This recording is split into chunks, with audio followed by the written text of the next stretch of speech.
सही समय का इंतजार करो।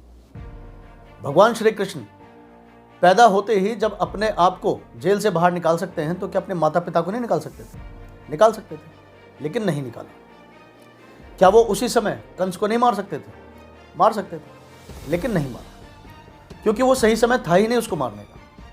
क्योंकि भगवान ने जो कृष्ण के रूप में अवतार लिया था उसको कुछ लीलाएं भी तो दिखानी थी। तो इसीलिए भगवान श्री कृष्ण पैदा होते ही गोकुल चले गए, और गोकुल से मथुरा वो तभी आए जब कंस ने उन्हें बुलाया, और तब उन्होंने कंस का वध किया।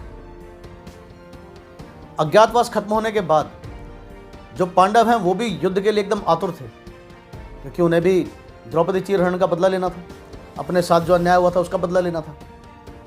लेकिन भगवान श्री कृष्ण ने कहा कि भाई ये ठीक टाइम नहीं है अभी वॉर डिक्लेयर करने का, अभी मैं वहां जाता हूं और वहां उनको एक बार समझा करके आता हूं। तो भगवान श्री कृष्ण वहां हस्तिनापुर गए दुर्योधन को समझाने के लिए शांति दूत बनकर, और वहां जाकर उन्होंने दुर्योधन को समझाया और दुर्योधन से कहा कि देखो, न्याय तो ये है कि आपको आधा राज्य दे देना चाहिए, लेकिन अगर आधा राज्य नहीं देना चाहते तो मत दो, 5 गांव ही दे दो।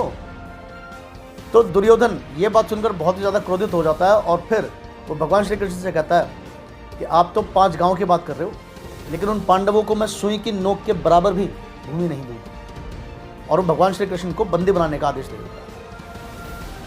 तो भगवान श्री कृष्ण वहां पर अपना विराट रूप दिखाते हैं और दुर्योधन को अपनी अंतिम चेतावनी देकर आते हैं। वो दुर्योधन से कहते हैं कि हित वचन ना तूने माना, मैत्री का मूल्य ना पहचाना, तो ले मैं भी अब जाता हूँ, अंतिम संकल्प सुनाता हूँ, याचना नहीं अब रण होगा, जीवन जया की मरण होगा। तो भगवान श्री कृष्ण वहां पर ऑफिशियली वॉर डिक्लेयर करके आते हैं, क्योंकि वो बिल्कुल सही समय था वॉर डिक्लेयर करने का। क्यों? क्योंकि राजनीति का नियम है कि अगर किसी व्यक्ति को मारना हो तो पहले उसका सामाजिक आधार छीनो।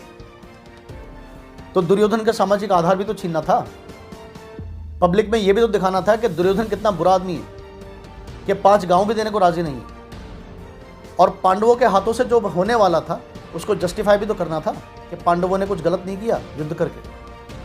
क्योंकि जब युद्ध होगा तो युद्ध में बहुत सारे लोग मारे जाएंगे, और जो लोग मारे जाने थे वो कौन थे? वो पांडवों के गुरुजन, उनके परिवार वाले।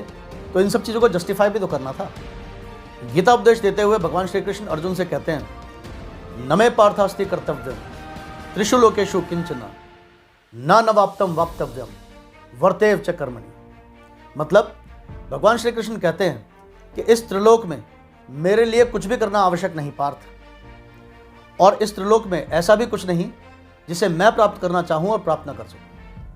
मतलब वो अर्जुन को बताते हैं कि मैं ही सर्वशक्तिमान हूं। तो अर्जुन कहता है कि हे प्रभु, मैं आपको किस रूप में पहचानूं? तो इस बात का उत्तर जो भगवान श्री कृष्ण अर्जुन को देते हैं उसे एक हमारे युवा कवि हैं अमित शर्मा जी, उन्होंने अपनी पंक्तियों में बहुत ही सुंदर रूप से अभिव्यक्त किया है।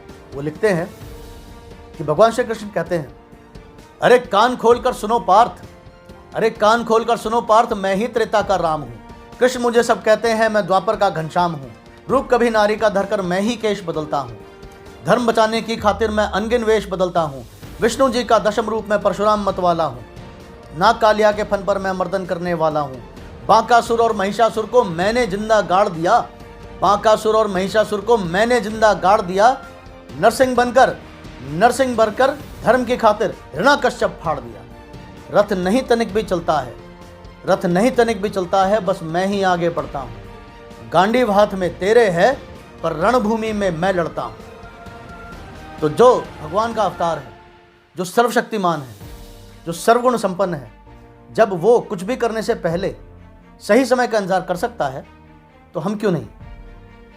क्या हमें भी कुछ करने से पहले उस पर 2 मिनट विचार नहीं कर लेना चाहिए कि क्या ये सही समय है ऐसा करने का?